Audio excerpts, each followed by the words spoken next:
Napansin mo bang may parang panlalabo o pamumuti sa mata ng manok mo? Alamin kung paano ito maaayos. Maaaring dulot ito ng impeksyon o kakulangan sa bitamina A. Pakainin ng pagkain na mayaman sa bitamina A tulad ng carrots at leafy greens para mapanatiling malinaw at malusog ang paningin ng manok.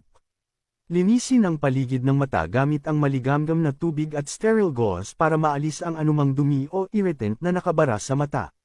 Siguraduhing malinis at maaliwalas ang kulungan para maiwasan ang pagkalat ng bakterya na maaaring magdulot ng impeksyon sa mata.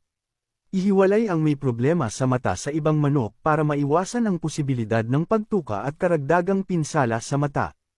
Kung patuloy na nanlalabo o namumuti ang mata kahit na nalinis at nabigyan na ng tamang lunas, kumonsulta sa eksperto para sa tamang diagnosis at gamutan. Bigyan ng sapat na nutrisyon at tamang pangangalaga ang mga manok mo para mapanatiling malinaw at malusog ang kanilang paningin. I-follow para sa iba pang tips sa pag-aalaga ng manok.